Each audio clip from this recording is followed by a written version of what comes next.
Como el padre Fernando Heria no está aquí, vamos a comenzar con una oración del reverendo Marcos Antonio Ramos.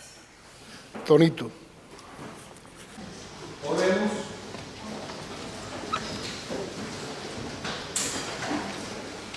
Padre Celestial, te damos las gracias por esta reunión, por la obra que va a ser presentada por su autora, por la sabiduría que elegiste para llevar a cabo esta parte de un gran proyecto. Te pedimos, Señor, que bendiga a Ediciones Universal, a Iglesia Cultural Cubana y a todos los que se han unido en este esfuerzo. Te damos gracias por este lugar que disfruta de tu bendición. Te pedimos que nos des a nosotros el espíritu de entendimiento y de cubanía al leer este libro. Mediante Jesucristo nuestro Señor. Amén. Pues muchísimas gracias a todos por estar aquí acompañando a una hacedora de la historia de Cuba como es Teresa Fernández Oneira. Gracias también al padre Fernando Heria y a Javier Fernández por brindarnos este magnífico espacio en el lugar más sagrado y querido de todos los cubanos exiliados, la ermita de Nuestra Virgen de la Caridad del Cobre. Gracias a Herencia Cultural Cubano y al Instituto San Carlos, instituciones que luchan por guardar el legado de la nación cubana y que auspician este acto.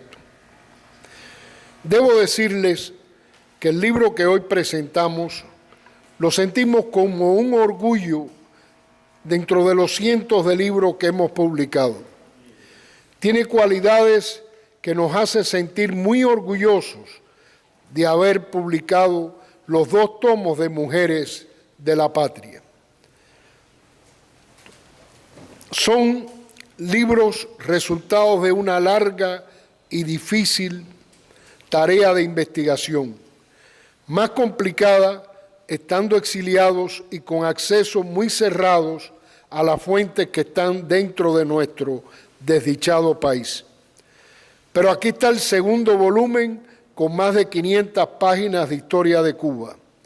Y todo ello gracias al trabajo minucioso, inteligente, esforzado, saltando todas las muchas dificultades puestas en su camino de Teresita Fernández Oneira. Yo me asombro de su fervor en el amor a Dios y también de su inacabable voluntad de trabajo por su patria natal.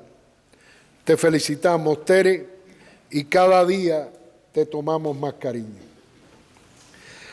Siempre han tenido los mambises un puesto único en nuestra historia. Nos legaron con heroísmo y sangre la independencia y la libertad. Pero las mujeres cubanas que participaron luchando en la guerra, las otras muchas que ayudaban a que este esfuerzo de libertad fuera posible, nunca fueron visibles en nuestros libros de historia. Quizás alguna mención a Mariana Grajales como madre de los Maceos o de las novias y esposas de otros esforzados combatientes de la guerra de independencia. Pero es necesario decirlo, las mujeres no eran parte de la historia de Cuba y hay que agradecer al esfuerzo de Teresita por rescatarlos del anonimato y el no ser, para hacerlas parte importante de todos los relatos que conforman nuestra historia como nación. Estos trabajos incansables y muchas veces sufridos la convierten en una mambisa de plenos derechos. Pero dejemos que nuestro presentador, conocedores ambos de nuestra historia, les expliquen mejor las esencias de este libro que hoy presentamos. El doctor Marcos Antonio Ramos Es historiador, ensayista y ministro bautista ordenado. Ha enseñado por más de 25 años en 6 universidades y escuelas teológicas en Estados Unidos sobre historia de las religiones y religiones comparadas. Es autor de 15 libros, así como de varios ensayos sobre la relación de los cubanos y los dominicanos. Colaboró en la Historia General de América Latina, publicada por la UNESCO. Es sin duda otra institución de nuestro exilio y por encima de todo, Tony es un entrañable y querido amigo. Entre sus libros más importantes está Panorama del Protestantismo de Cuba, El Caribe, Siempre el Caribe y otros ensayos antillanos, La Cuba de Castro y después, Una historia de las religiones y muchos otros. Es académico correspondiente de la Real Academia Española. Con ustedes, Marcos Antonio Ramos. Tony.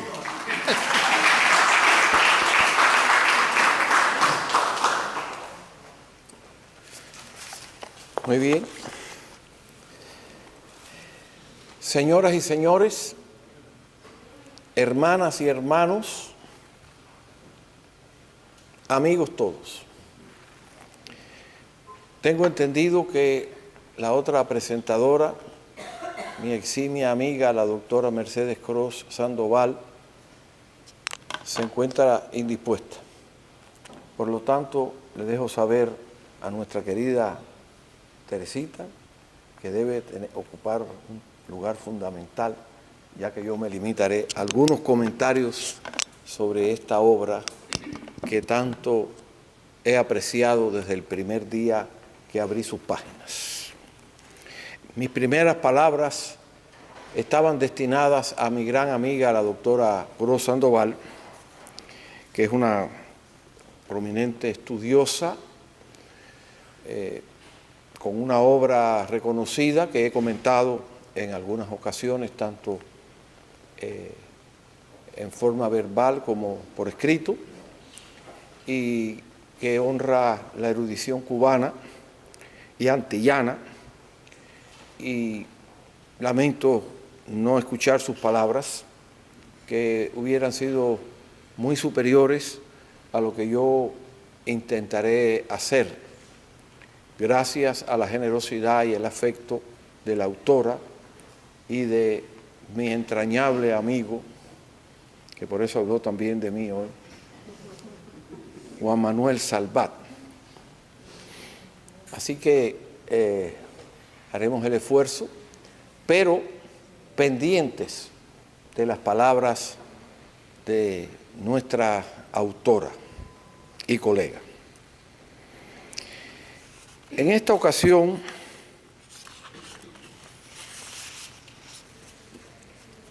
tenemos ante nosotros un tema que no ha sido tratado debidamente a través de los años. Es decir, nuestra estimada Teresa Fernández Soneira ha ido al rescate de generaciones de mujeres cubanas que representan lo mejor de la cubanía. En tiempos recientes disfrutamos de sus libros sobre la educación católica, sobre las escuelas católicas cubanas. También estaba ella llenando un vacío, ya que se trataba de un tema inagotable y de gran importancia en el desarrollo educacional de nuestra patria. Tuve el privilegio de ser formado en escuelas de inspiración protestante y en escuelas católicas, apostólicas y romanas.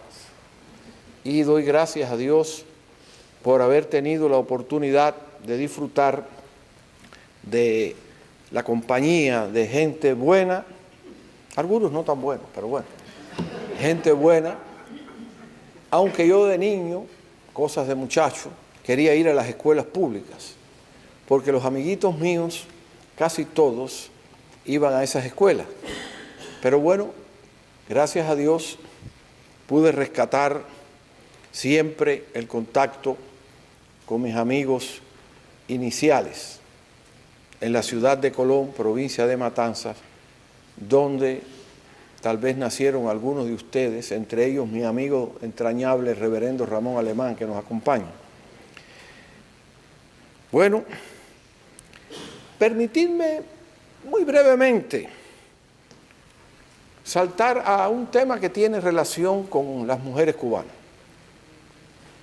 Y debo decir que yo estoy ansioso por leer los próximos libros de Teresa sobre las mujeres exiliadas cubanas del siglo XIX y sobre las mujeres en el periodo que nosotros llamamos republicano, porque después la República tomó otros senderos y nosotros nos hemos encariñado con eso del periodo republicano.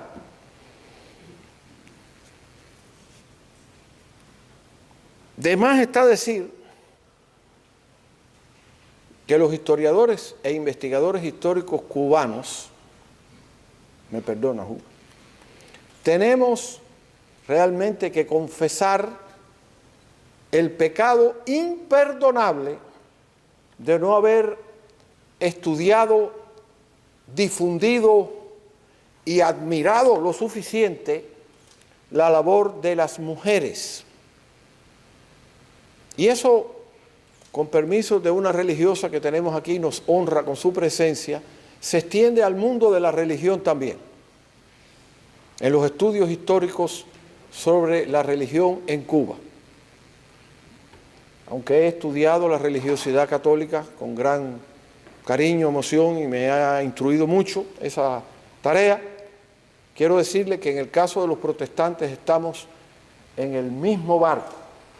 Tanto es así que quiero reconocer de lejos a la editora de la revista Cuba Teológica, una de las revistas más independientes que hay dentro del mundo de la religión en Cuba y que tiene una alta calidad, la profesora Beatriz Ferreiro, que me sorprendió recientemente con un libro sobre el tema de la mujer, publicado en Cuba con el título Encontrar la propia voz. Miren, después de tantos años que he invertido investigando el protestantismo en Cuba y ahora la historia de los partidos políticos cubanos, no lo he publicado todavía, Manolo, así que no te pongas bravo. Después de haber publicado ese libro voluminoso y otros trabajos relacionados y todo lo demás, y haber mencionado mujeres, y claro, déjeme decirle, los protestantes lo que hacían que le ponían el nombre a muchas escuelas de misioneras americanas, ¿verdad? Irene Tolan, Elisa Bowman, Sarah Ashurst, etcétera, etcétera, etcétera. Pero bueno, en sentido general, no se hizo lo que era necesario en los estudios históricos de los protestantes, a pesar de una realidad innegable, con permiso del reverendo Héctor Méndez, presbiteriano, que los presbiterianos son punto y aparte, son algo muy especial, pero déjeme decirle que yo no sé si los clérigos presentes estarán de acuerdo conmigo, si las iglesias no tuvieran a las mujeres, tendrían que cerrar sus puertas. Porque es muy fácil mencionar a todos los grandes padres de la iglesia, cosa que compartimos los católicos y los protestantes, San Agustín y todos los demás, y San Ambrosio, y todas esas grandes figuras, y mencionamos santas también, y mujeres de gran dedicación, pero nunca lo suficiente, sobre todo en casos particulares de naciones. Lo hacemos así en estudios, vamos a decir, sobre el tema, digamos, de las religiosas o el tema de la Iglesia Universal, pero cuando vamos a los distintos países, incluyendo la República de Cuba, que está situada muy cerca de nosotros y que la queremos tanto, que la sentimos aquí presente, y si hay personas de otros países, le agradecemos la paciencia, que los cubanos hablamos mucho de esas cosas. Si vamos allí, vamos a encontrar grandes deficiencias. Por eso yo le agradezco eso a doña Beatriz, reconociendo mi pecado de que no hice lo suficiente con mis estudios sobre las iglesias protestantes en Cuba. que por cierto, gracias a Dios, últimamente se ha movido bastante, ya alcanza la cifra de 850.000 personas, lo cual no es nada en una población de 12 millones, pero hay suficientes mujeres valiosas en nuestra historia para simplemente mencionarlas de vez en cuando, como las misioneras y todo lo demás, en el caso de nuestros hermanos católicos, las monjas, que mi padre, que no era religioso, madre, decía, cuando hablaba de alguna persona que tenía problemas, decía, fulano no es una hermanita de la caridad, porque él le concedía a las hermanitas de la caridad el más alto nivel que ustedes pueden imaginarse. Bueno, pues bien, entremos en materia. Hemos dicho que tenemos ante nosotros una obra de erudición, una investigación portentosa, una dedicación difícil de superar, un esfuerzo ininterrumpido que hoy solo se detiene para anticipar otras grandes aventuras que repercutirán grandemente. En días pasados, este libro, que ustedes pueden adquirir, fue comentado telefónicamente por uno de los mayores historiadores que permanecen en Cuba. No voy a reproducir sus palabras de admiración, pero fueron tremendas, suplicándome que le consiguiera algunos más no solo para la oficina del historiador de la ciudad, sino para la Biblioteca Nacional, y que ese libro que no se conozca aquí, porque este libro, bueno, empezó a hablar, y dije, bueno, no, imagínate, después de eso ya, ¿qué puedo decir? Gracias a Dios algo ha entrado ya en Cuba, pero este libro es de obligatoria lectura, Manolo, ¿voy bien? De obligatoria lectura para todos los que pretendan conocer y sobre todo escribir de historia de Cuba. Es igual que hay temas que nosotros que se han marginado. Por ejemplo, mi gran amigo Fran Fernández escribió una historia de los movimientos anarquistas, libertarios, sindicalistas en Cuba, llenando un vacío tremendo, porque se escribe todos los partidos, inclusive el glorioso Partido Revolucionario Cubano Auténtico de nuestra querida hermana Marián Prío, su padre fue presidente de la República. Y fíjense si las influencias son grandes, que yo, después de decir señoras y señores, dije amigos todos. Eso se lo copié a Ramón Grau San Martín, por supuesto. Pero bueno, debo decir, en este ambiente en que estamos tratando de recuperar algo que es tan sagrado, que no me es fácil, a pesar de todo, presentar el libro, porque como me sucedió en este mismo lugar, en esta misma tribuna, vamos a llamarle así,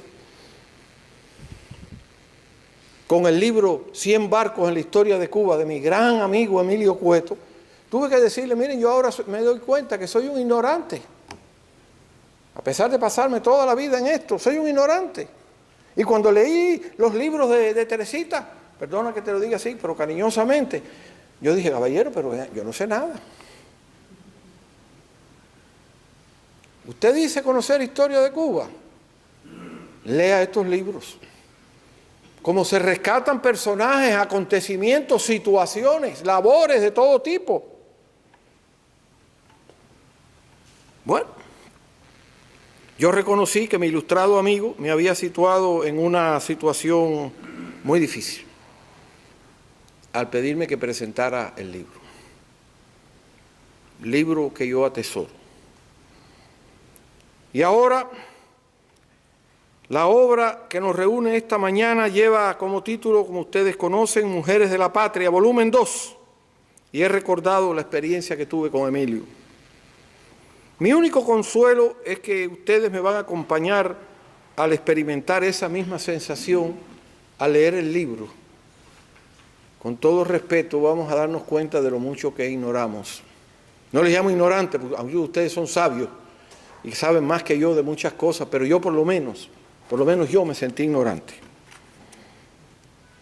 Y esta dama ilustre que nos ha descubierto todo un mundo nuevo, ya con el anterior volumen, el número 1, y ahora con esta obra, así como con las que ha escrito sobre la actividad católica en Cuba, merece que se le reconozca enormemente, y no exagero. mi ilustre y queridísima amiga de tantos años, no voy a decir cuántos, la doctora Uva de Aragón, aquí presente, nos ofreció en el prólogo del primer volumen un discreto recordatorio de la situación a que nos enfrentábamos en el tema de la mujer. Y cito, con pocas excepciones hasta mediados del siglo XX, los hombres y no las mujeres fueron las protagonistas principales de nuestra historia. Esa era la imagen que teníamos, Uva. De esa manera nos alertaba a una deficiencia de la que hemos adolecido los investigadores. Y más adelante, mi muy estimada colega aquí presente señalaba, refiriéndose a los hombres, que constituimos quizá la mayoría de los historiadores, investigadores, o como quiera que deseen llamarnos. Por cierto, Manolo, muchas gracias por decir 25 años de profesor, más de 40 años. No soy tan joven, ojalá lo fuera, déjame decirte. Inténtalo, por favor. Dice ella, dice nuestra gran amiga Uva, no puede extrañar que la historiografía sufra de inmensos vacíos. Fíjense eso en la mente. No puede extrañar que la historiografía sufra de inmensos vacíos. ¿Cómo no va a sufrir de inmensos vacíos cuando nos limitamos a 3, 4, 5, 6 nombres y ahí nos quedamos? Lea el libro. Por favor. Vale la pena. No conozco otros libros que, como los 2 volúmenes publicados por ella, ahora me refiero a Teresa, alcancen a estudiar y resaltar tantos personajes, labores y acontecimientos en los períodos en cuestión. En el volumen anterior destacó hasta la saciedad, en un ejercicio impresionante de investigación, la sumamente importante y decisiva participación femenina en la Guerra de los 10 Años y su entorno, y la intrahistoria y la pequeña historia que muchas veces olvidamos para entrar solamente en aspectos de grandeza que son reales, pero en ocasiones mitológicas. Lo dejo ahí. Y ahora lo hace con los 3 años de la que llamamos Guerra de Independencia, o algunos prefieren decirle la Guerra de Martín. Y todo esto presenta para mí un gigantesco problema.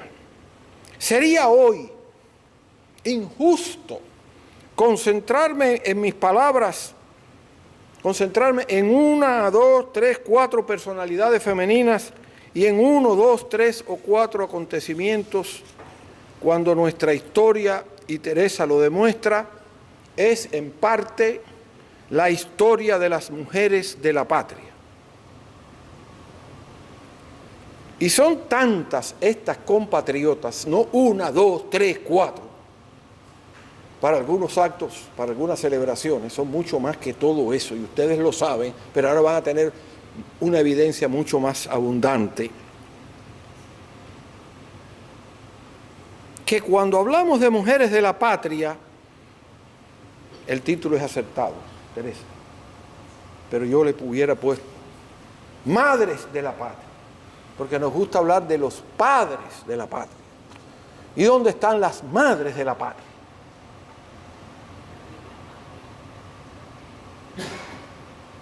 Hemos convertido el mundo, yo sé que algunos de ustedes se van a poner bravos conmigo, en una simple exaltación del género masculino. Y eso, perdónenme de nuevo, es una soberana injusticia. Incluyo en esto, con permiso de mi querida religiosa, a todas las iglesias cristianas, unas más, otras menos. Es la realidad. Será pues nuestra investigadora, gran investigadora, la que, utilizando la autoridad que esta obra monumental le concede, quien pueda escoger entre esos personajes de lo que también podíamos llamar la gran enciclopedia de la mujer en las luchas por la independencia, para darnos ilustración y para aumentar nuestra inspiración y nuestro cariño por nuestras hermanas en nuestra historia. Ojalá, al alcanzar una visión de conjunto con esta lectura, se inicie un futuro interés intenso e indispensable por el papel de la mujer en las luchas que impulsaron la creación y desarrollo de una nacionalidad que no es solo una nacionalidad de hombres, sino también de mujeres. Escogida para este trabajo por la divina providencia, yo tengo que usar el lenguaje de persona de fe, Teresa merece todo reconocimiento, pero sobre sus hombros recae la labor de continuar esta tarea. Así la califico, esta heroica tarea, porque lo que ella ha realizado es algo realmente heroico. Ha agotado todos los recursos de investigación, fuentes primarias y secundarias, la bibliografía disponible, documentos, todo lo que ha podido estudiar.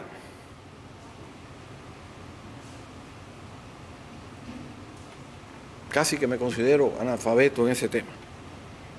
Y así ha logrado rescatar en gran parte la suprema labor de las mujeres cubanas. Pronto estará en las del siglo XIX, en el exilio de aquel entonces, y penetrará en el período republicano, que para algunos de nosotros ha sido hasta ahora tal vez más importante, porque he trabajado tanto con la cuestión de los partidos políticos cubanos, libros que, como les dije, no he publicado todavía, que realmente he vivido inmerso en todo eso, como estuve inmerso en la historia del protestantismo, de las religiones, de los dominicanos, etcétera, pero ahora me doy cuenta de que la labor de ella hace palidecer todo lo que yo he hecho. Voy terminando, no se asusten. De Teresa podemos esperar mucho, muchísimo. Esta obra que podéis tener en vuestras manos y llevar a vuestras bibliotecas, es más, tenéis que hacerlo hoy mismo. Salvar, muy bien. Llena todos los requisitos, no solo la más rigurosa investigación está presente en todo lo que afirma, en ella ofrece innumerables recursos bibliográficos para nuestro futuro como investigadores, aunque ya el futuro mío es breve, ¿saben? Porque ya yo voy caminando hacia otra década. Se acude a las referencias, a la fuente, a las ilustraciones correctamente situadas, riqueza de ilustraciones bien escogidas, además de una lujosa presentación de todo eso. Sí, todo un tesoro, un verdadero libro, repito, de lujo, ante el cual debemos descubrirnos todos los que decimos conocer algo y escribir algo sobre historia de Cuba. Sucede lo siguiente, y así, si de verdad termino. Sin las mujeres no somos nada, los hombres. Espero su tolerancia, queridos colegas en el género masculino. Sin las mujeres no somos nada. Es más, no hubiéramos nacido siquiera. Por lo tanto, les invito a conocer algo de la verdadera historia de Cuba en el libro Mujeres de la Patria. Y no olviden, las mujeres mandan. Muchísimas gracias. Que Dios los bendiga a todos.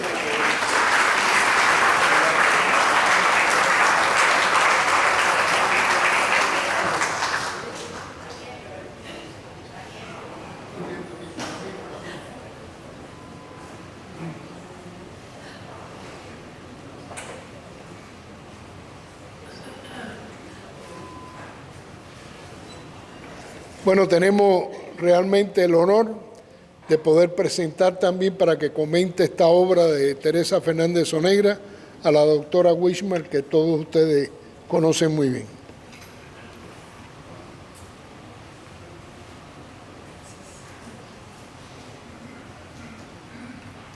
Bueno, esto era impensado. ¿Se oye? ¿Se escucha mi voz? No se escucha bien. Mejor ahí apuntando. Aquí mejor, ustedes dicen. No se estaba proyectado que yo hablara hoy en la mañana. En ausencia de dos figuras maravillosas de nuestro exilio, como es la doctora Mercedes Sandoval, que está enfermita. Anoche hablé con ella y se encontraba realmente afónica, bastante más que yo. Y el doctor Rafael Peñalver, que encarna el Instituto San Carlos de Cayo Hueso, con una labor formidable, recordatoria a su manera y paralela en cierta forma al recordatorio mambí de nuestro siglo XIX en la obra. Pide él sus excusas de no estar aquí por razones personales de primera validez. De manera que lo que voy a decir es súper duper improvisado. Ante esta situación, Teresita, que hiciste el honor de hacerme prologuista, y pues ahí está en el libro también, que es un compendio sorprendente, como ha dicho el doctor Ramos, mi amigo, de cómo se puede hacer una cosa tan jugosa y suculenta. Pero ahí lo tiene Teresita, porque hay aquello del dicho latino que dice verba volant y domus manent.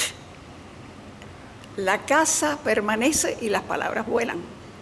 Las palabras vuelan, pero la casa permanece. En este caso, la casa es el libro. Ahí está. Ahí va a estar.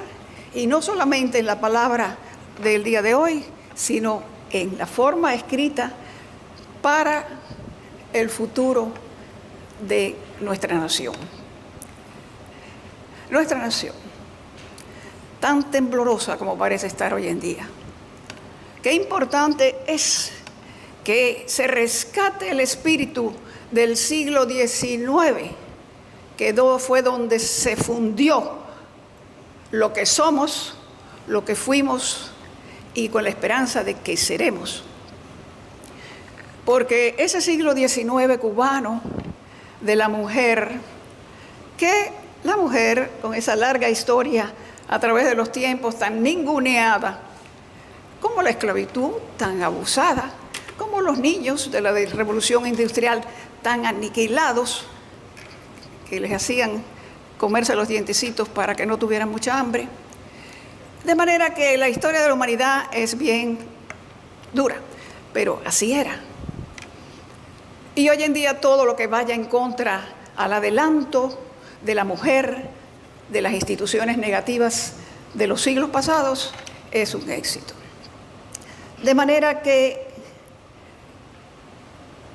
si vengo representando en una forma a Cayo Hueso, es porque muchas de las mujeres que están en ese libro vivieron en Cayo Hueso, sufrieron en Cayo Hueso, cosieron, lavaron, fregaron, curaron, hicieron lo que se llamaba hacer petaca, hacer fosforitos, cajitas en Cayo Hueso. Y muchas de ellas separadas de sus maridos, esperándolos todos los días con unas angustias espantosas, las del exilio, desde el 68 hasta que regresaron a Cuba después de 1902, o desde el año 98, 1902. Allí estuvieron nuestras abuelas, tías abuelas, bisabuelas. Allá estuvo mi madre en el 95, en Cayo Hueso. Pero las que estaban en Cuba, definidas claramente en el libro, con los oficios más increíbles que pueden ustedes imaginar, de correr el riesgo físico de transportar material peligroso en forma de mensajes, en forma de armas, de municiones, de coordinar, que revela Teresita en su libro, es extraordinario. Si no se ve, se lee y se toca la historia de esas mujeres que no tienen clase, cuando digo que no tienen clase es estamentos sociales, porque está la pobre, está la de clase media, está la rica, está la esclava, está la liberta, está la blanca, está la negra, y estamos todos aquí con sangre española, con sangre cubana y con sangre afroamericana. Se saca de ese pozo tenebroso esa ausencia tremenda de mujeres. Me confieso perteneciente espiritual y físicamente a ese mundo y al que le siguió. Si en 1902 Rosario Cigarroa, lástima no tener el ejemplar aquí, tenía una revista con una mujer mambisa afuera en colores en la portada, una mujer en 1902 con una publicación popular o semipopular, la palabra popular es relativa, obedece muchas veces a la propaganda y en aquella época era más limitada. Si Rosario Cigarroa en 1902 publicó aquella revista, si la proyección de la mujer que siguió durante los 57 años de la República fue tan rica, y también nos podemos considerar herederos de las instituciones femeninas pro voto, pro mejora de la mujer en las cárceles, todo lo que se hizo en el siglo XX, no como secuela, sino como continuación de una labor positiva femenina, sin que esto sea una labor de feministas manifestada, fue extraordinario. Desde la Liga Femenina, la coalición, no era el nombre, de Ligas Femeninas de Cuba a favor del voto, el apoyo en los años 33, y luego muchas otras fundaciones, porque no queremos taparlas, sino Proarte Musical, SPAM, que los mal hablados decían que representaba los sin pantalones andamos mejores, SPAM, pero la gran obra de María Teresa García Montes de Giberga, SPAM, Proarte Musical, Auditorium de La Habana, ahondar en ese estudio. Estoy segura que Teresita estará picada para seguirle después de las exiliadas del 95 con la República, que fue maravillosa.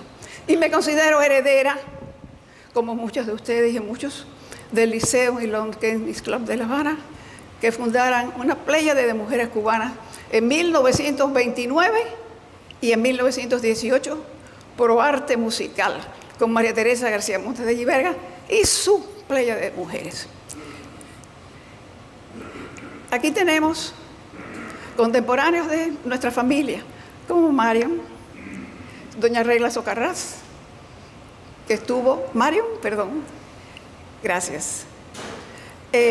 No tenía el gusto de conocerte, pero sí, la historia.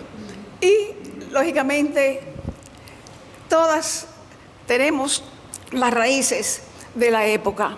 Ahonden ustedes en las raíces españolas, que muchas de ellas eran militares y otras eran criollas. La historia de Cuba es epopéyica. Fueron unas guerras largas y con un gran contenido civil. Y la República de Cuba, de 1902 al 57, fue una república cívica. Quise decir cívica con anterioridad.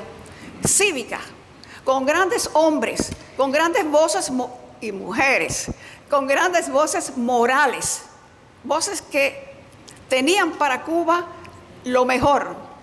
Sí hubo los defectos propios del ser humano, pero hubo las virtudes sublimes también del ser humano. Y nuestra república, en el balance total, para mí fue estupenda.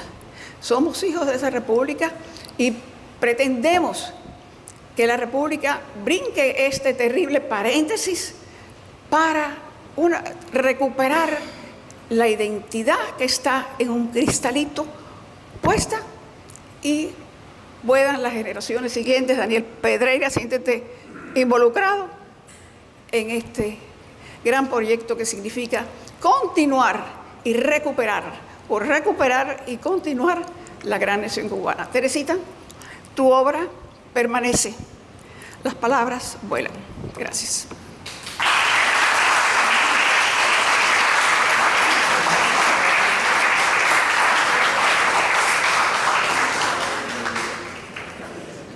por la institución Herencia Cultural Cubana, el señor Daniel Pedreira va a hacer unas palabras.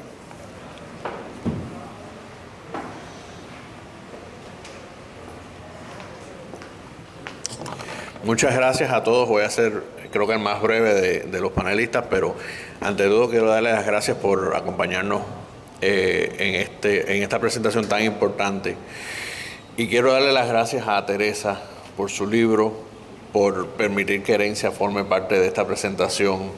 Este año, como meta de Herencia, hemos tratado de involucrar a las mujeres un poco más en nuestras actividades. Hemos tratado de enfocar más sobre la historia de la mujer en Cuba y el papel de la mujer en Cuba. En las actividades, en los panelistas, hemos involucrado más mujeres y me alegro que para terminar este año de actividades repleto, que todos los meses han habido por lo menos una actividad y si no más, terminemos con esta presentación tan importante y con este libro que es una joya de la bibliografía del exilio cubano. Así que muchas gracias.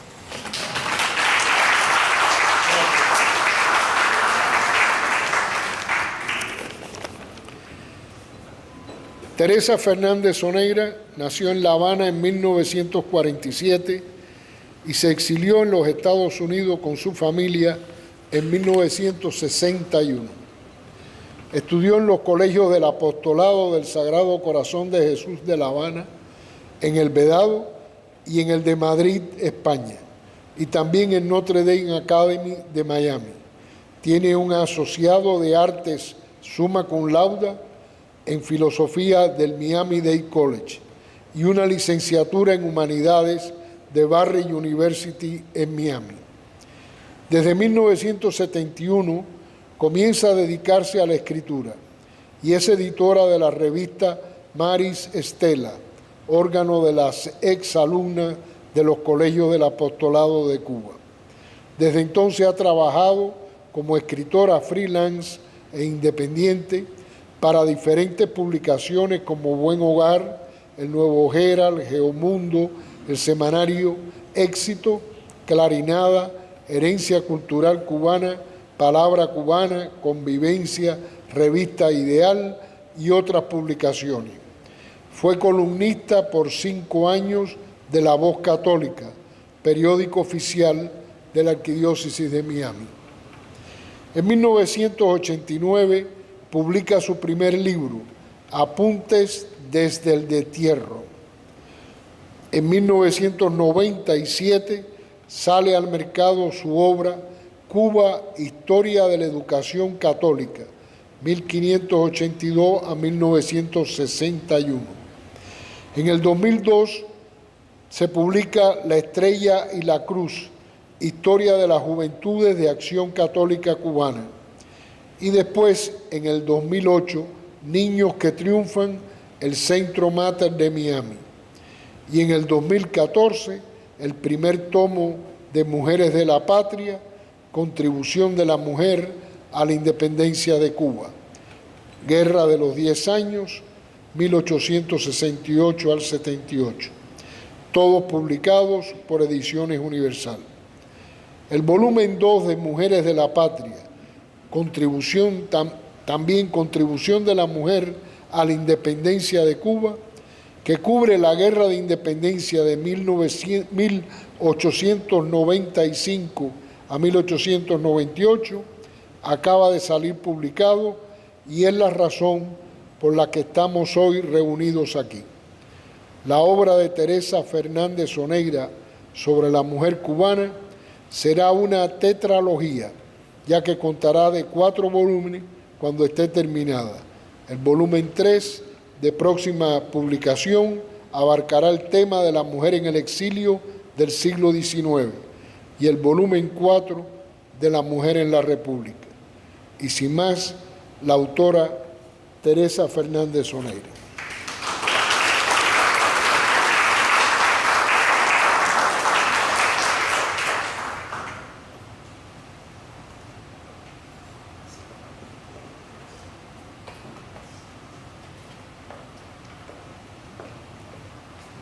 Bueno, yo soy escritora, no soy oradora, así que voy a leer mucho.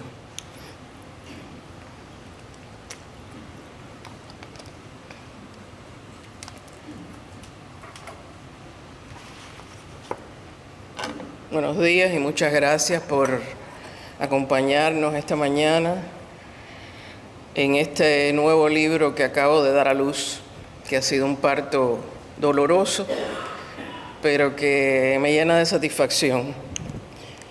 Le doy las gracias a los conferencistas de hoy, al doctor Marcos Antonio Ramos, que muy gentilmente se ofreció para todas esas palabras tan hermosas que dijo, la doctora Whitmarsh, bisnieta del general Calixto García, que ya no lo dijo, pero ella tiene un buen pedigrí.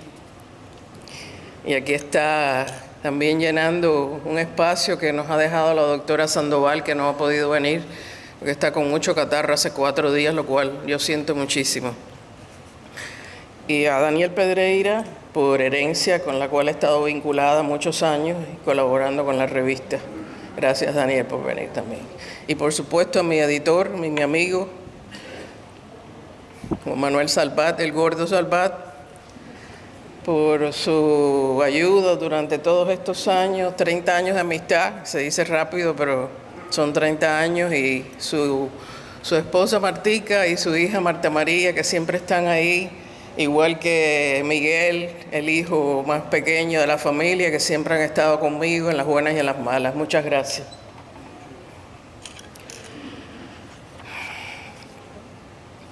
Creo que no hay un lugar más apropiado que estar reunidos en la casa de Dios y de su Madre, María de la Caridad, nuestra patrona, la madre de todos los cubanos, la mujer, la Virgen Mambisa.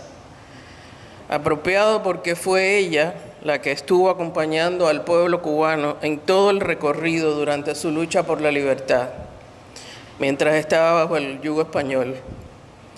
También más recientemente nos acompaña a nosotros en este largo exilio de ya 60 años, dolores y sufrimientos que el pueblo cubano padece por los estragos de una doctrina atea y marxista en nuestro país.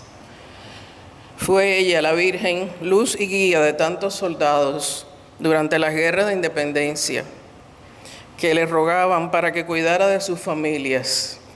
A ella también acudían las mujeres a pedirle para que protegiera a sus maridos y a sus hijos que nacían en la Manigua.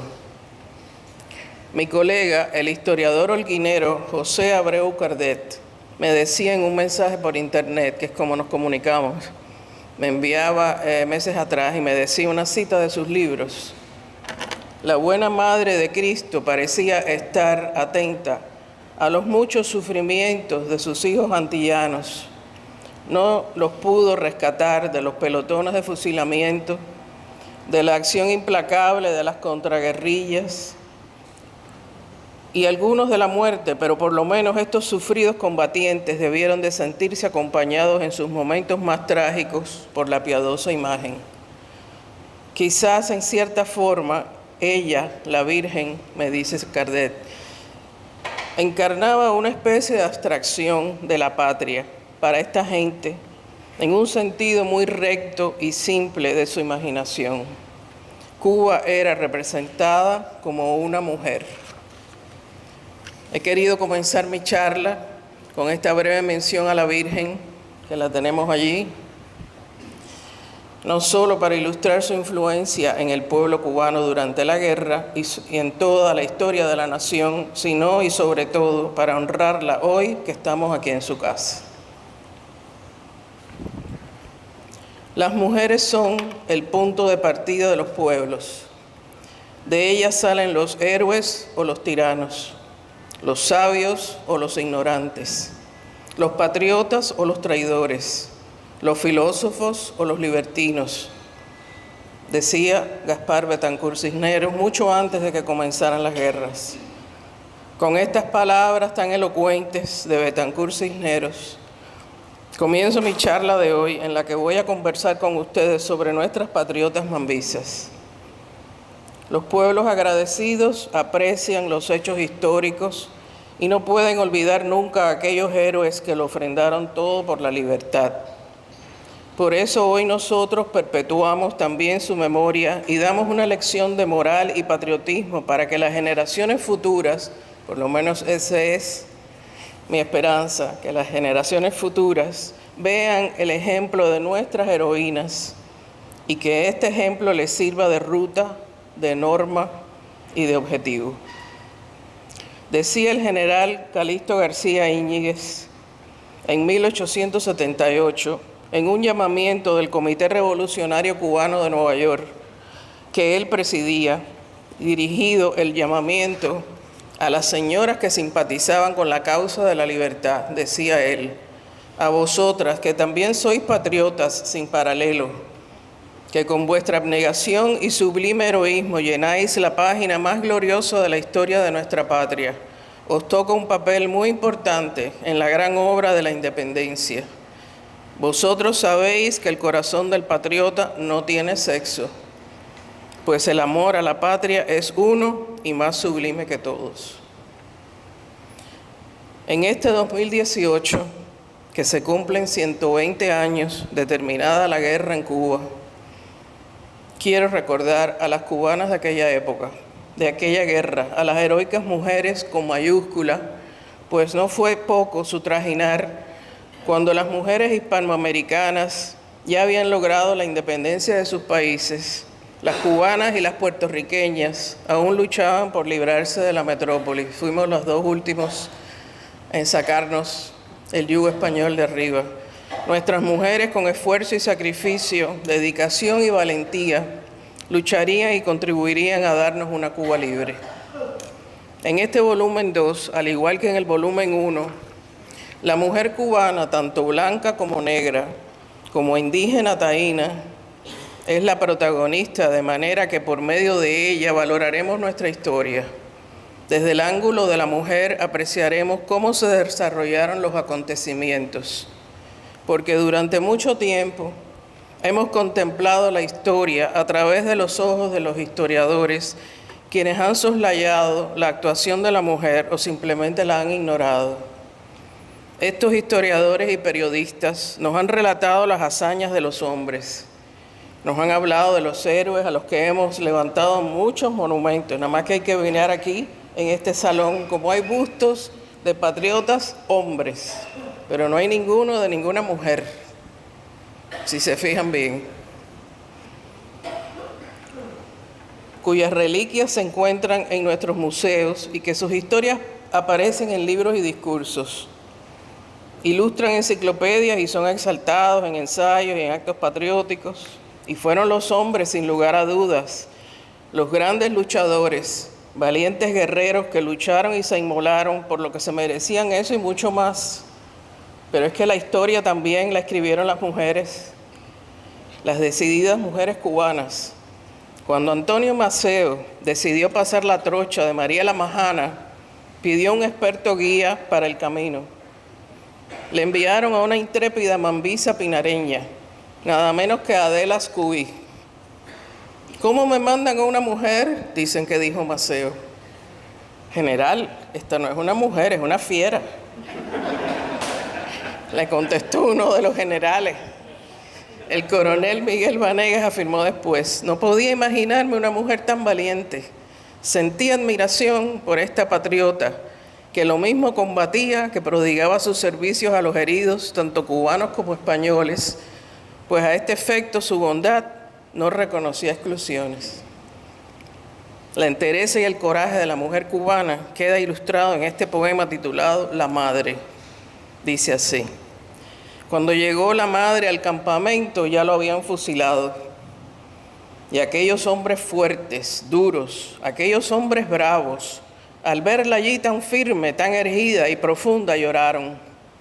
No, no, dijo la madre, sé que lo fusilaron por traidor a la patria, y aquí vienen conmigo 2 hijos más, que son también soldados.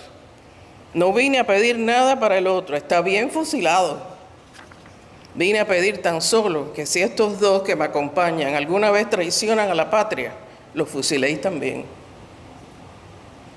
Había que tener entereza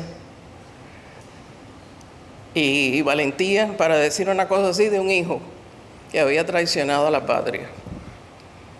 El destacado intelectual cubano José Elías Entralgo decía que las nuevas ideas revolucionarias brotan en mentes excepcionales y la Revolución Cubana contó con unas cuantas mentes de estas que organizaron la lucha, como fueron las de José Martí, Máximo Gómez, Calixto García, Antonio Maceo, Juan Gualberto Gómez, Manuel Sanguilí y muchos otros.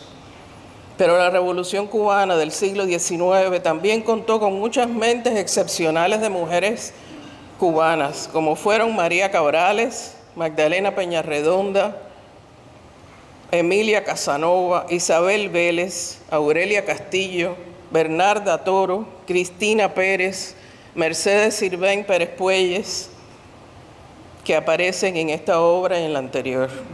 Ellas, nuestras mambisas, además de emplear la mente, unían también su corazón, porque así de sensibles somos las mujeres. Porque era el amor a Cuba y el ardiente deseo de independencia lo que las estimulaba. La mayoría de ellas ofrecieron todos sus hijos a la guerra, como fue el caso de Rosalía García Osuna, viuda de la Mar, cuando sus 5 hijos marcharon a Manigua, muriendo 2 de ellos.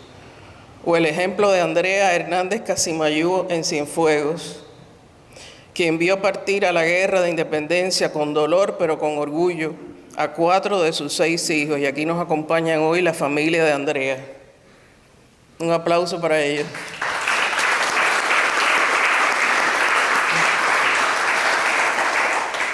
Mariana Grajales, quien vio morir a Rafael, Miguel, Julio, Felipe, José, Justo, Fermín, Marcos y Antonio, sobreviviendo solo Tomás, que quedó herido y marcha a Costa Rica inválido.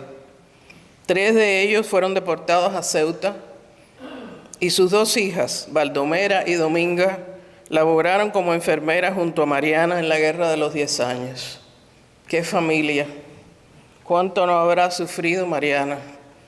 Pero no hay duda que fue una mujer íntegra y sacrificada, que murió satisfecha de ver que su familia lo había dado todo, hasta la vida, por la libertad de Cuba.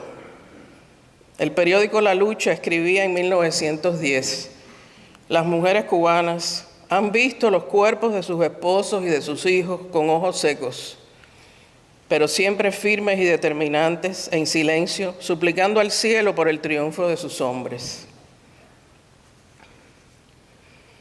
El volumen primero de Mujeres de la Patria termina con el fin de la Guerra de los 10 años y el volumen 2 comienza con los trabajos de reconstrucción de Cuba tras el Pacto del Zanjón. Tanto la Guerra Grande como después la Guerra Chiquita habían dejado a Cuba en una pobreza severa, lo que había que reconstruir la isla.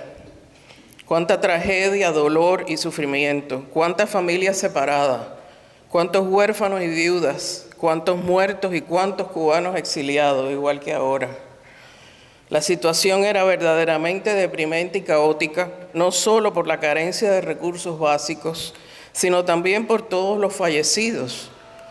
Unos 200.000 muertos, 600 deportados a Ceuta y unos 100.000 exiliados.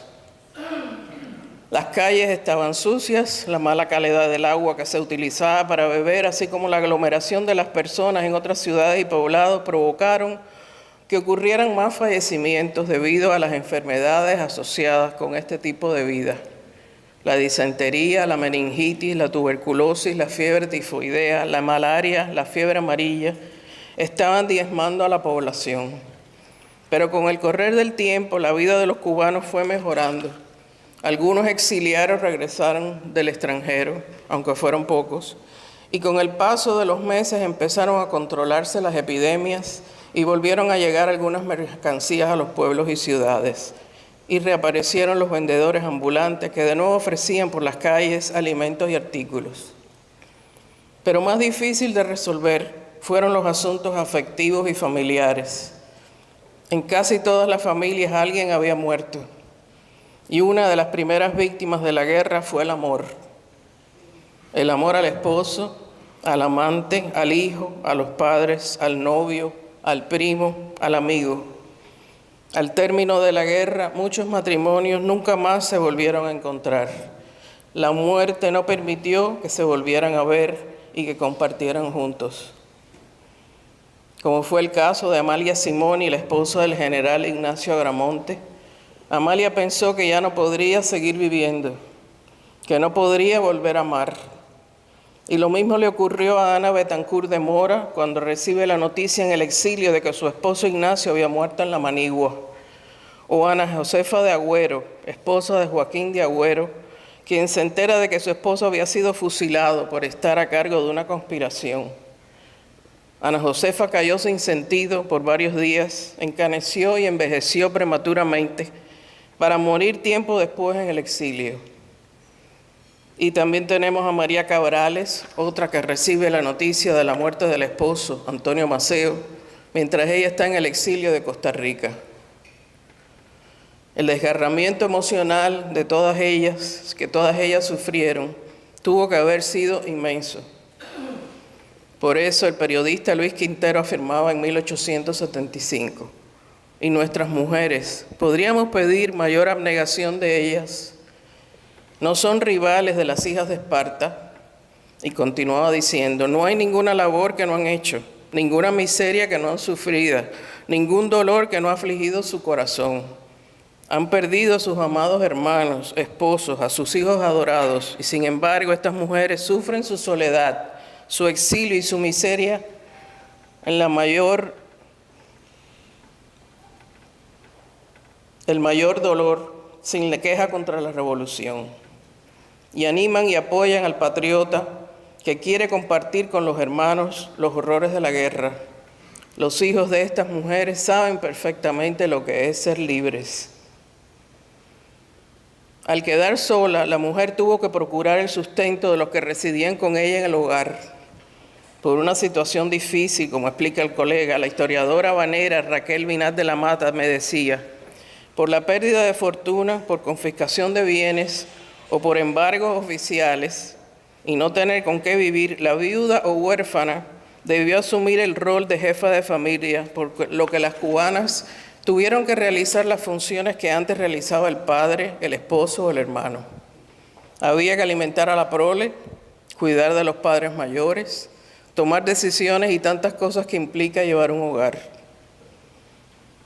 Pensemos lo difícil que debió resultar para estas viudas buscarse el trabajo en aquellos años del siglo XIX en que la mujer no estaba preparada para trabajar fuera.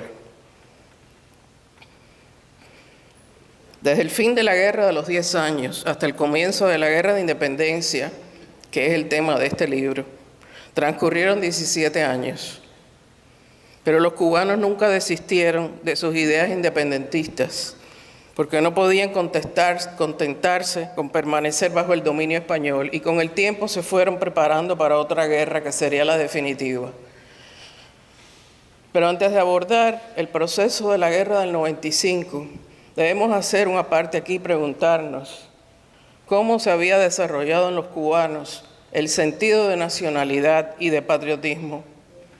Porque para luchar y trabajar por Cuba había que sentir la patria, el suelo donde se había nacido, y el doctor Fernando Ortiz, eminente escritor, historiador y antropólogo, estudioso de nuestra cultura, apuntaba en 1940, la cubanía, que es conciencia, voluntad y raíz de patria, fue brotada desde abajo y no llovida desde arriba. Hubo que llegar al ocaso del siglo XVIII y comienzos del XIX para que los requerimientos económicos de aquella sociedad, ansiosa del intercambio libre con otros pueblos, hicieran que la clase hacendada adquiriera conciencia de sus discrepancias económicas, geográficas y sociales, y oyera con agrado palabras tentadoras como patria, libertad y democracia, que nos venían de Norteamérica independiente y de Francia revolucionaria. ¿Qué era entonces? ¿Qué representaba la patria para aquellos cubanos y cubanas de las últimas décadas del siglo XIX, en su mayoría campesinos y analfabetos? ¿Cómo había germinado la semilla del patriotismo en aquella generación? La historiadora de la ciudad de Camagüey, la doctora Elda Cento, dice que para los habitantes de Camagüey, su universo no se extendía más allá de los límites de una buena cabalgadura y de los lazos consanguíneos. Su mundo estaba construido sobre la familia, los parientes, los vecinos, los compadres, y aún un poco más distante, lo integraba el dueño de la tierra o el capataz.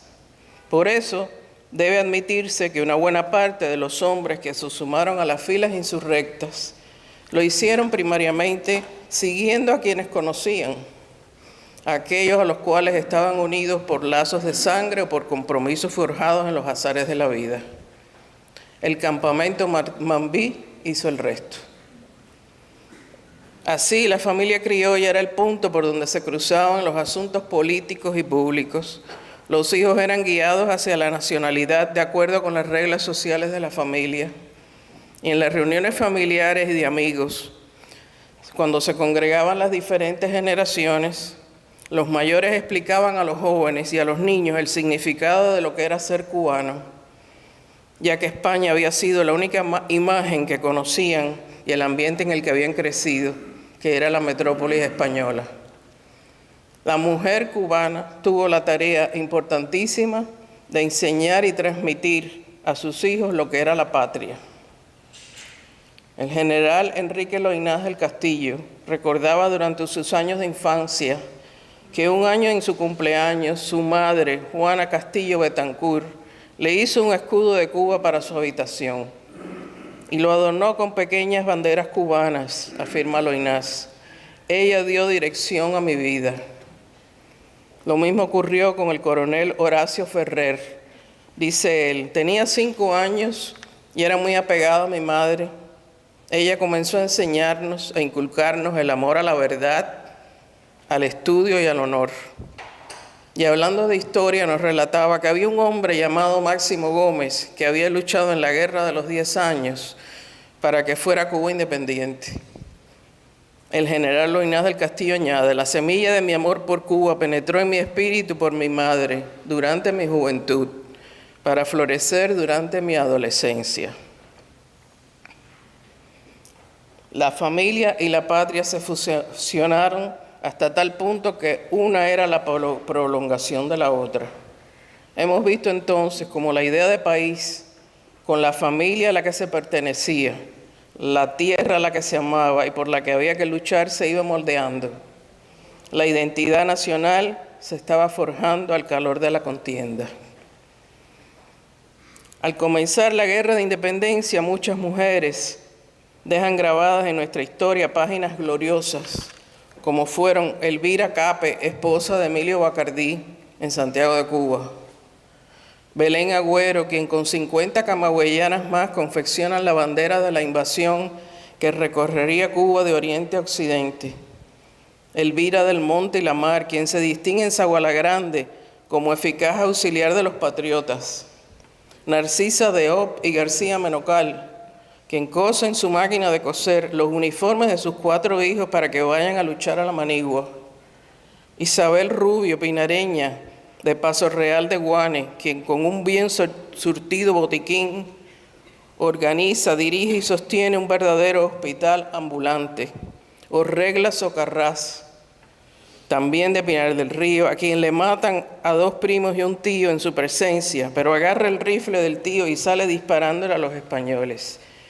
Ella luego sería la madre del doctor Carlos Prío Socarrás, presidente de la República de Cuba. Y aquí tenemos con nosotros hoy a su hija, a su nieta, tía. Un aplauso.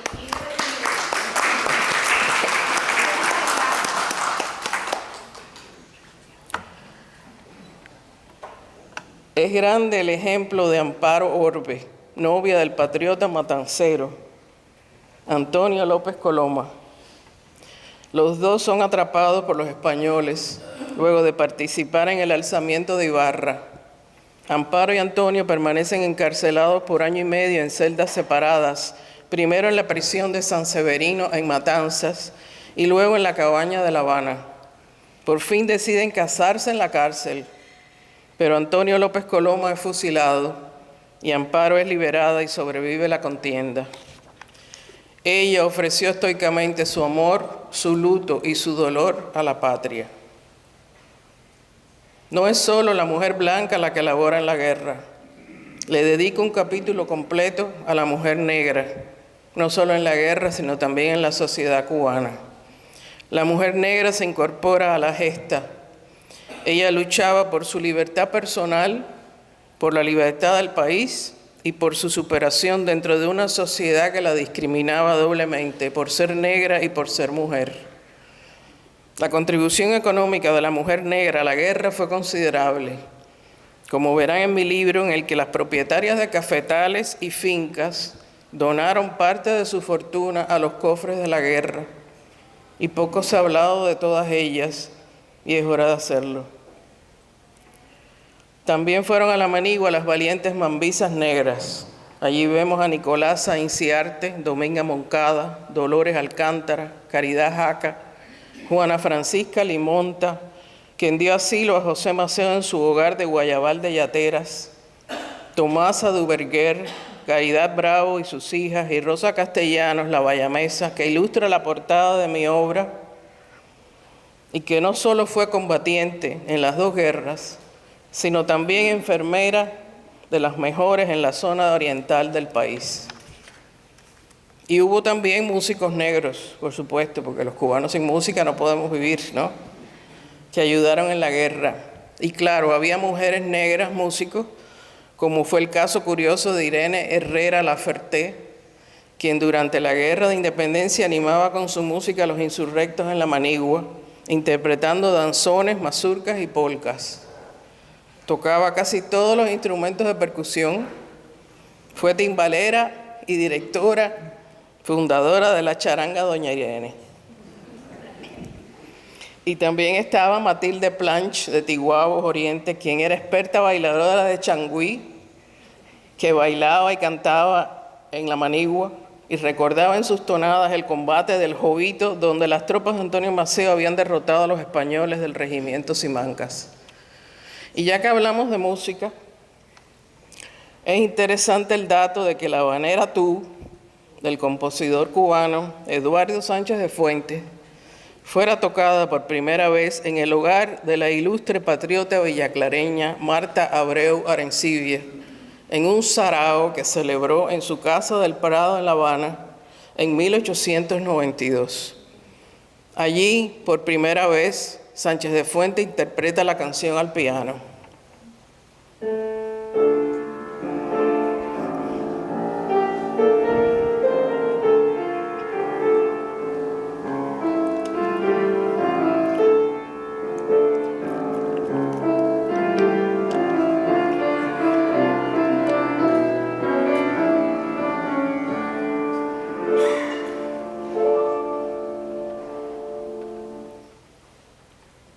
Gracias, Carmen.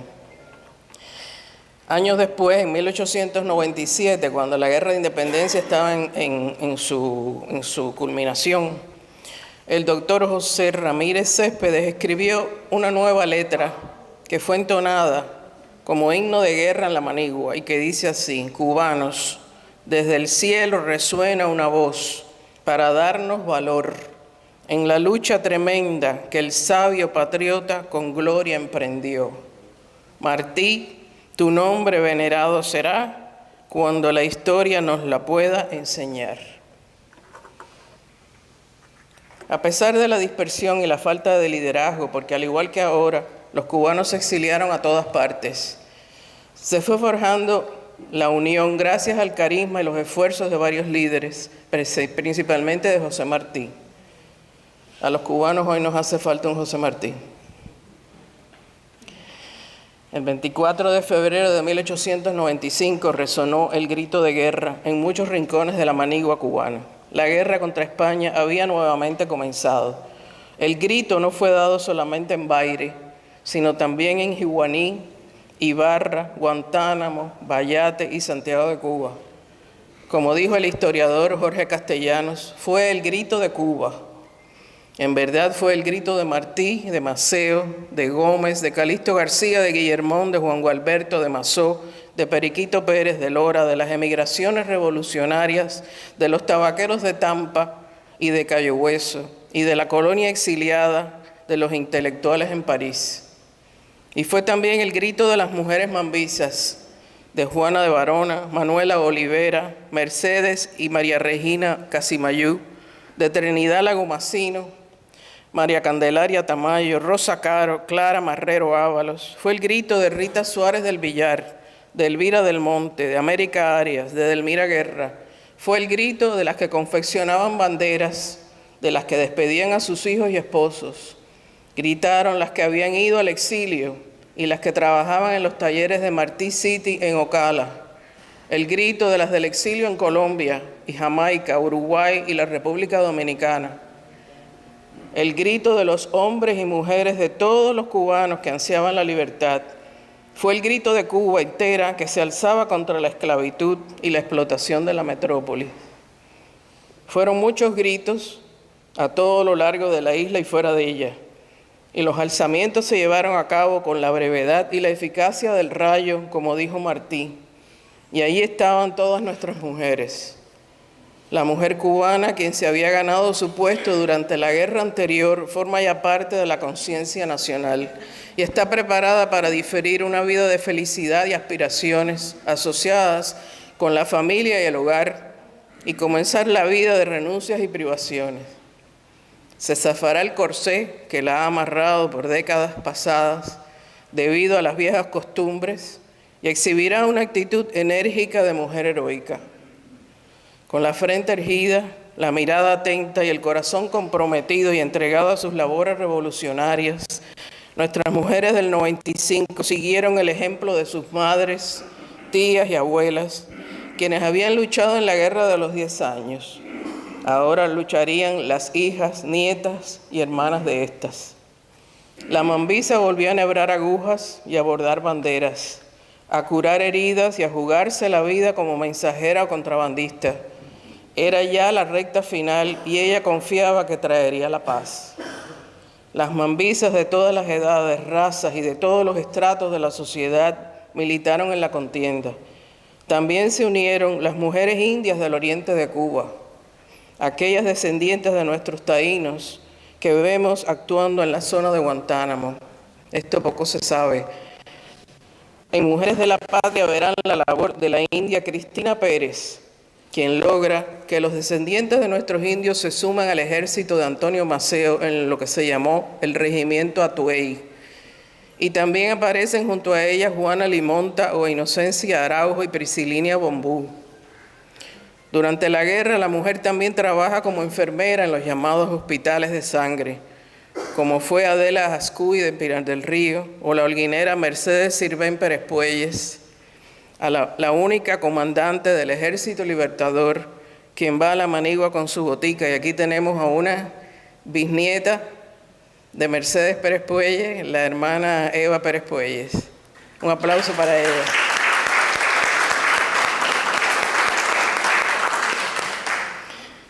Otras más laboran desde sus congregaciones religiosas. Especialmente quiero mencionar la labor de la Compañía de las Hijas de la Caridad de San Vicente de Paúl, de largo historial de trabajo en Cuba desde su llegada a la isla en 1847. Desde que arriban a Cuba, las Hijas de la Caridad laboran en la enseñanza, en el cuidado de los huérfanos y la atención a ancianos y enfermos. Durante la guerra del 95 vemos a las hermanas curando y acompañando a enfermos y heridos de los dos bandos, porque primero es la caridad y la misericordia, no importa de qué lado estén. El 22 de abril de 1898, sobre Dubigis escribía un sencillo relato a la Madre General sobre lo ocurrido durante el bloqueo al llegar las tropas norteamericanas. Decía ella: se presentó la escuadra americana que ya había anunciado su llegada. La detonación de los 3 cañonazos como señal del principio de la guerra puso en movimiento a todas las familias que trataron de resguardarse lo mejor que les fuera posible. En medio de todo, nunca nos faltó el ánimo, continúa diciendo la hermana, pero antes de terminar el primer mes del bloqueo ya no había comida para los pobres, ni para los asilos, ni para los hospitales. Por pan no comemos sino galletas mojadas en agua, que solo con mirarlas se nos enfría el estómago. Tenemos muchos enfermos y los que comen es una especie de rancho que traen de la cocina económica, que con solo verlo dan ganas de provocar. Puede haber conjunto mayor de penas y tribulaciones, termina diciendo. Yo nunca creí que uno pudiera sufrir tanto sin morirse. En el 1924, el periodista, historiador y diplomático español Manuel Aznar Zubigaray, abuelo del expresidente español José María Aznar, hizo esta declaración al celebrarse las bodas de oro del Colegio La Inmaculada en La Habana. Dijo Aznar: no concibo el monumento al soldado español o al soldado mambí sin la silueta de la blanca y ensangrentada toca de la hija de la caridad. Y quiero en estos momentos reconocer la labor de las hermanas en Cuba, ya que tenemos aquí a la superiora de la congregación de Miami, a Soreba Pérez Puella, y le quiero entregar unas flores.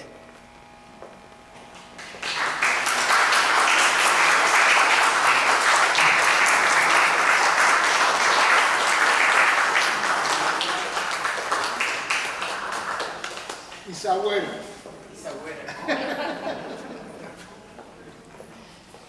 El pueblo cubano les da las gracias por todo su trabajo durante siglo y medio o más en Cuba.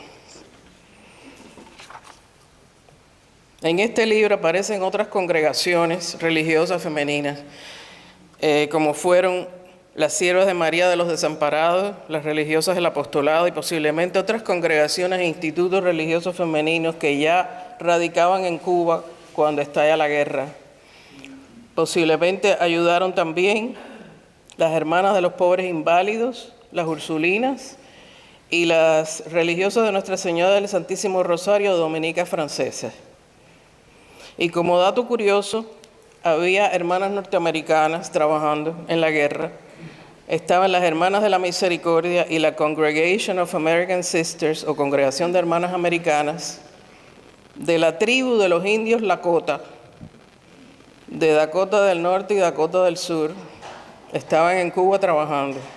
Aunque estas religiosas no eran cubanas, ellas son también mujeres de la patria, porque siguiendo su vocación religiosa arriesgaron sus vidas para auxiliar a enfermos y heridos en la guerra, por lo que siempre les estaremos agradecidos. Además del sufrimiento causado por la guerra, todas las mujeres sufrieron también la reconcentración.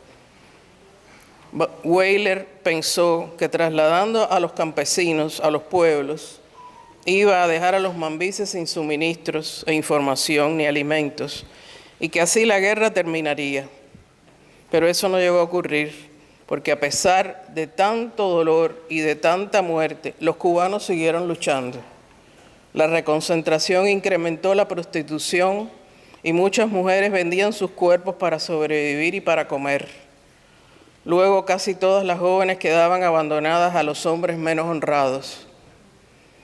Magdalena Peñarredonda, de Quiebra Hacha, Pinar del Río, le escribe al cónsul norteamericano y le dice: yo creí que después del macheteo de niños y mujeres en los campos, de los fusilamientos sin número, del incendio, el robo y el saqueo, de los horrores de la preconcentración, ya nada podían en materia de crueldad y bajezas ofrecernos los españoles.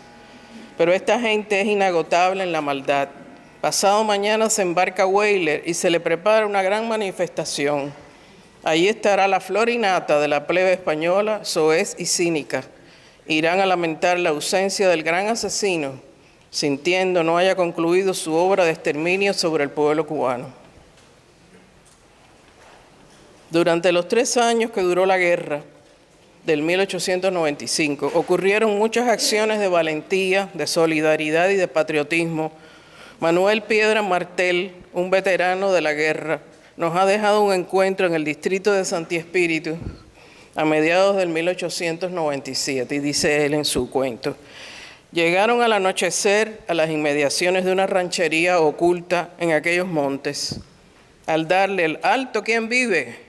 La guardia, que estaba de postas, vieron con asombro que entre los centinelas se hallaba una mujer Aquella valiosa mambisa que ostentaba estrellas de capitana era la prefecta del rancherío, que estaba en aquellos momentos de recorrido con su escolta. La cordial acogida que la hermosa mambisa les dispensó tuvo la virtud de reconfortar inmediatamente a los cansados y hambrientos guerreros que olvidaron sus fatigas ante aquel vibrante ejemplo de su compañera de lucha. Ella enseguida cursó órdenes para aprovisionar la columna y bajo su dinámica dirección los rancheros sacaron algunas viandas, una res fue sacrificada y del trapiche les mandaron unas deliciosas raspaduras que los soldados apreciaron mucho, ya que siempre andaban escasos de dulce, como nos gusta el dulce a los cubanos. Pero desgraciadamente no dejaron constancia del nombre de la patriota. Otro relato, un mambí recordaba que en una ocasión un grupo de cubanos quedaron atrapados en el lodo de una laguna y los españoles comenzaron a tirotearlos. Una mulata de baja estatura, vestida de hombre, corrió a ayudarlos. Dicen que entonces se dio vuelta hacia donde estaban los mambises, oyendo a sus compatriotas gritar por ayuda, y les gritó enfurecida: ¿son ustedes hombres o cobardes? ¿Van a permitir que maten a esos pobres cubanos? ¿Hay alguien aquí que quiera ver con qué valentía muere una mujer? Síganme. Y dice la anécdota que la mujer arremetió contra 4 o 5 españoles con el machete paraguayo que portaba, y los cubanos, hundidos en el fango, fueron salvados por aquella valiente mujer. El soldado que narraba la historia recordaba con precisión la fecha del evento, 2 de marzo de 1896. Recordaba también el nombre del lugar donde ocurrió y el nombre del general de la brigada, así como de 3 coroneles, pero admitió: no recuerdo el nombre de aquella mujer. ¿Cómo olvidarse de quien les dio ayuda y cobijo y les salvó la vida? El 17 de julio de 1898, España se rindió y la guerra de independencia terminó. Y el 1 de enero del 99, Estados Unidos se hizo cargo del gobierno de la isla, por lo que Cuba no era libre todavía. Pero el cubano estaba optimista que pronto lograría su soberanía.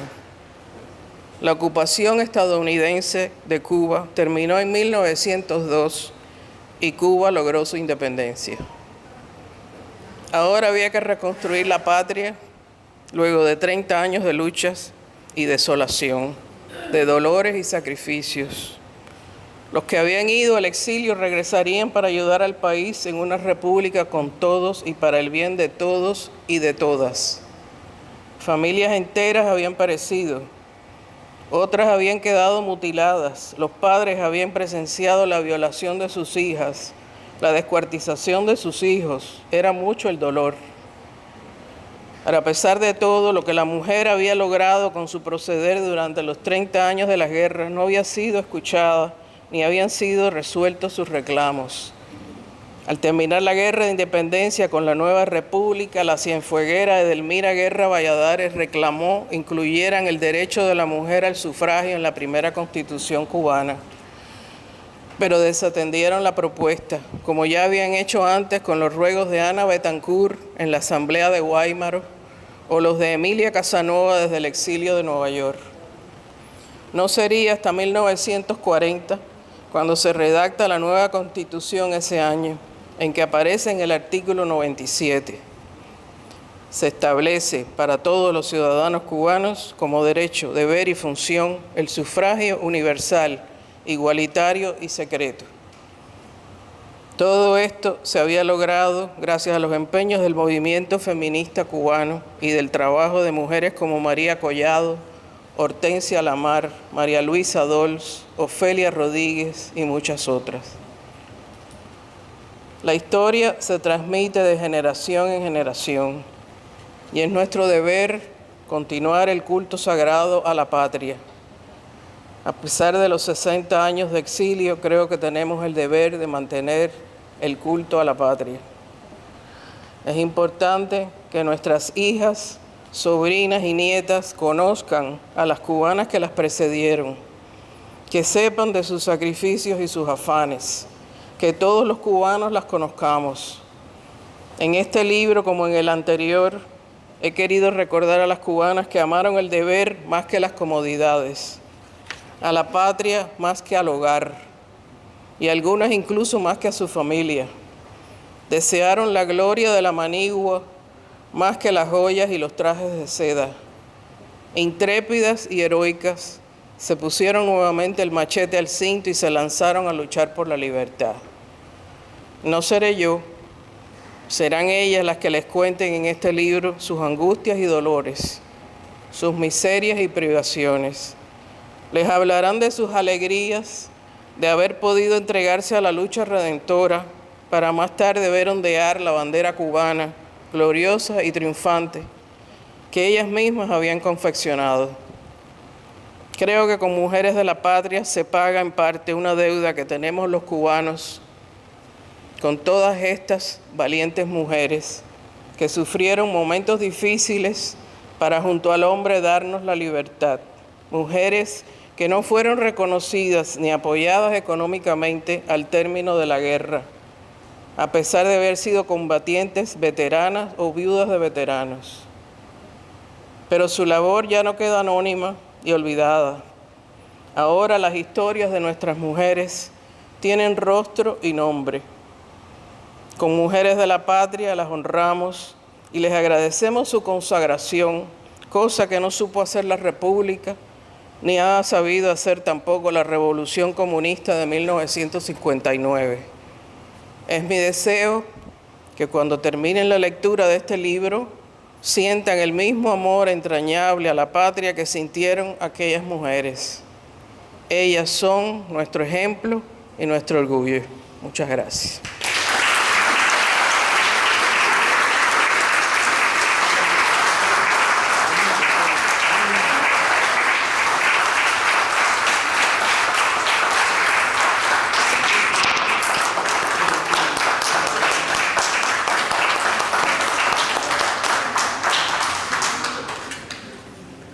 También quería agradecer que está aquí también José Antonio Albertini del PEN Club de Escritores Cubanos del Exilio. Quiero darle las gracias por el apoyo también a este acto.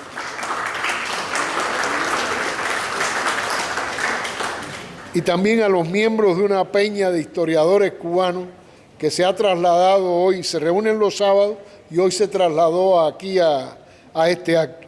A José Fernández, Fran Fernández, Antonio Bechili, Miguel Castillo. Muchas gracias a todos.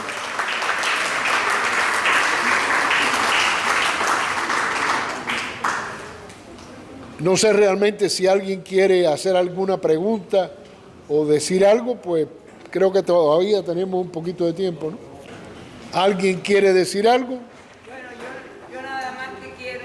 Qué bueno, Vita. En nombre de las mujeres cubanas, las gracias a Teresa por esta labor monumental. Y quizás no excusar las ausencias que ha habido en nuestra historiografía, pero sí darnos cuenta que no fue solo en Cuba, sino que fue en el mundo entero, y que hay que juzgar las cosas en su época.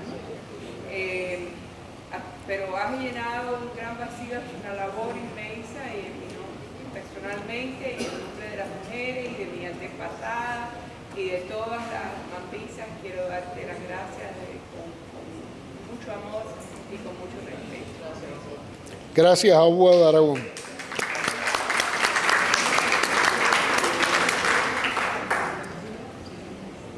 Bueno, pues muchísimas gracias a todos y bienvenidos, y gracias sobre todo a Teresita Fernández Soneira.